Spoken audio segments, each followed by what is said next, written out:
This is a verified complaint. A copy is right now on its way to the House of Representatives. This is an ethics complaint against Congressman Danilo Ramon S. Fernandez, more popularly known as Dan Fernandez or Attorney Google. Anyway, this is for certain conduct unbecoming of a member of parliament, unparliamentary conduct, which were committed during the hearings of the Quadcom. I will just give you the general details anyway. I will be leaving this copy for you, and those who wish for soft copies, I will viber to you later immediately a soft copy. If you recall, noon pong nililitis o dinidinig yung tungkol sa mga pogo, kinatawan ko po roon. Nirepresent ko si Miss Catherine Cassandra Leong. At lahat naman po tayo saksi sa ginawang paglabag sa mga karapatan ni Miss Cassie Leong. Specifically, not only the deprivation of the right to counsel, but physically,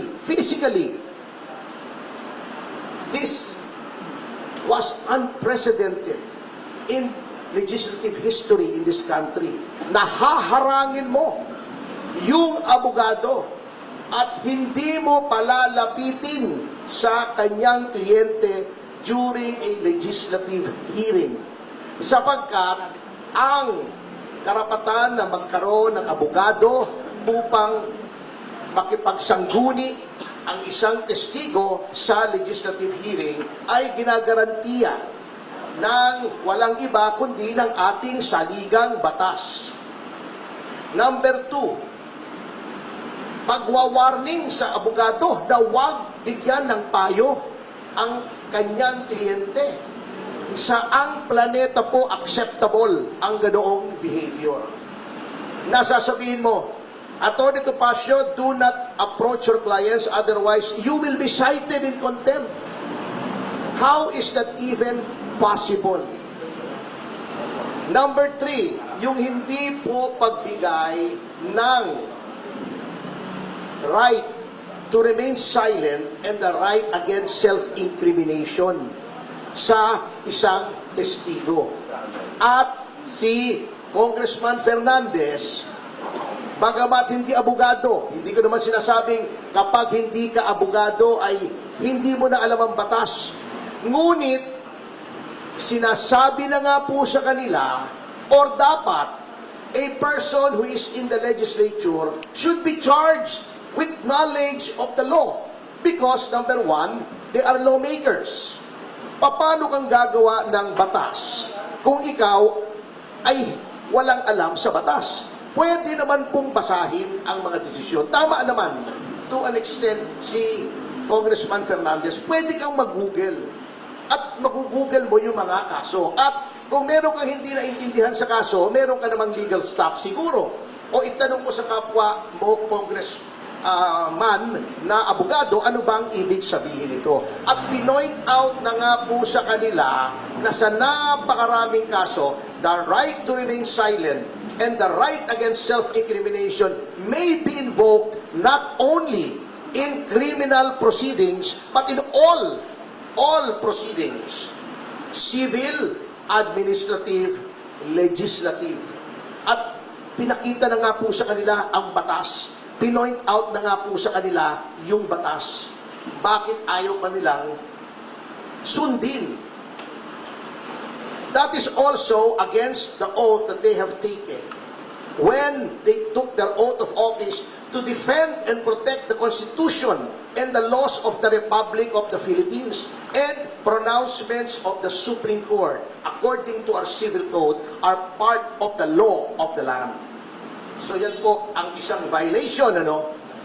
Number 2, yun pong the right of a witness to be treated with dignity and with respect. Kapag ikaw ay tinatawag, na violate po yan. binabastos po nila ang mga witnesses, not only my client. But of course, I have no right to complain on behalf of the other witnesses who are also represented by counsel. Yun po. Number 3, yung pronouncements, very unparliamentary. Alam niyo po, in all parliaments in the entire civilized world, meron pong language na tinatawag nila unparliamentary. Diba?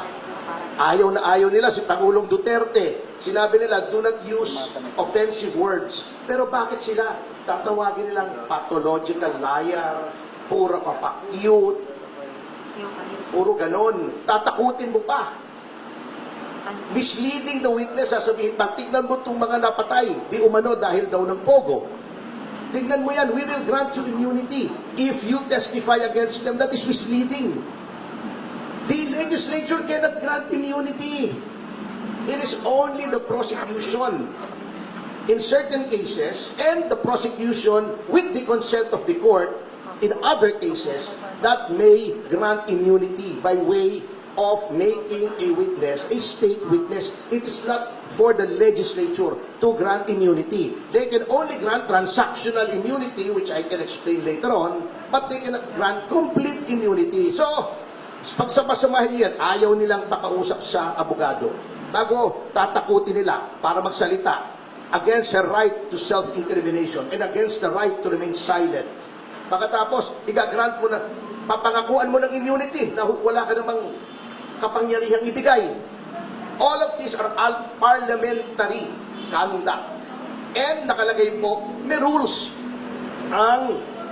of conduct, hindi lamang ang miyembro ng mababang kapulungan, kundi ang mga public officials on how they conduct themselves. And it is my respectful contention that Congressman Fernandez has violated these norms of conduct. Ngayon, bakit sa Ethics Committee? Kasi may nakalagay po sa ating konstitusyon na yung mga ginagawa po ng isang miyembro ng lehislatura, they can only be made liable therefore in no other place than the legislature. That's why may committee on ethics. They are supposed to police themselves. Now huli na po, bago tayo pumunta rito, and I feel this is also of equal importance in this case. Sasabihin nila, walang mangyayari dyan sa complaint mo kasi sila din yan eh. Si Congressman Espares ang head ng Committee on Ethics. Pagtatakpan lang nila yung sarili nila. Well, unang-una, I would like to give our lawmakers, at least the majority, the benefit of the doubt. Although I doubt the benefit. Ngunit, by doing this, I want to prove two things. Number one should not sit idly by while the rights of persons are being trampled upon by the legislature. Dapat may magreklamo dito. Otherwise, gagawin nilang palagi yan sa lahat ng witnesses. Notwithstanding the caveat of the Supreme Court in Ong versus Senate Blue Ribbon Committee, which by the way, I argued before the Supreme Court, which says that all witnesses must be given due process. Bina-violate na po nila yan. Number two, by filing this, I want to hold a mirror up to our honorable congressmen.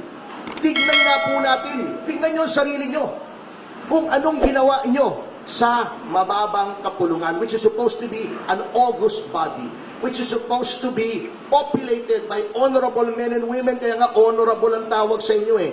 Are you really honorable? Are you really august? Kaya nyo bang ipulis ang inyong ranks?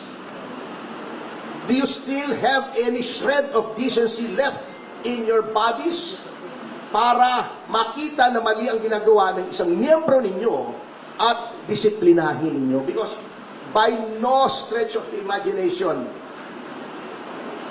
is such conduct exhibited by Congressman Fernandez allowable or should be countenanced or tolerated by anyone.